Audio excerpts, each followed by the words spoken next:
Metropoulos grew up with dreams of playing rock and roll on the big stage, and in some ways, his dreams have come true. We've built amplifiers that have gone to Kiss, to Bon Jovi.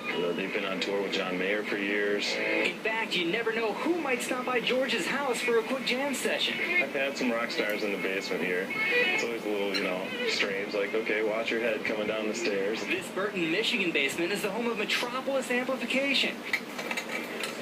Since 2003, master amp builder George Metropoulos and his small staff have been building amps here and sending them on the road to some of the most famous music venues in the world. It's just really gratifying. See that stuff up on stage and hear it, especially if you're at sound check. You're at the Palace, there's 20 people in the whole place and they're playing full volume on stage, and everything's just ripping. Over the last couple of years, business has been booming with everyone from the Black Keys and Alice in Chains calling on his service. Oh, and by the way, prior to all this, George spent a couple of years playing guitar himself for some guy named Kid Rock. Around that time we spent in the van driving around to gigs. Well, you can pay me back now, buy some amps.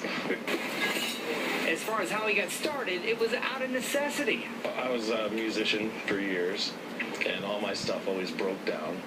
So just by default, I was fixing stuff, and here we are. While he's not out to compete with major corporations, George does draw inspiration from the classics. If you play an old amplifier, there's something euphorious that happens sonically.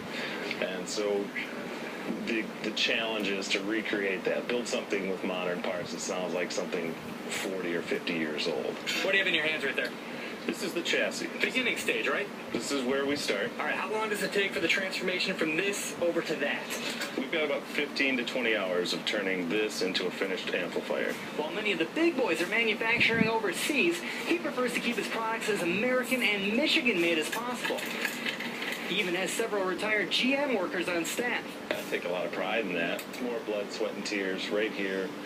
Handmade stuff, made in America, made in Michigan, made in Burton. Each amp sells for around $3,000, and while George Metropoulos hasn't made his millions just yet, he does have some lofty goals for the future. I envision a day where I have a shop on ground level and I don't have to carry amps up the steps.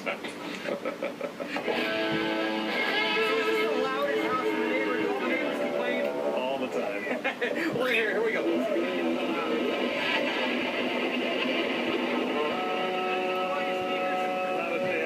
In Burton, Mark Jacobson.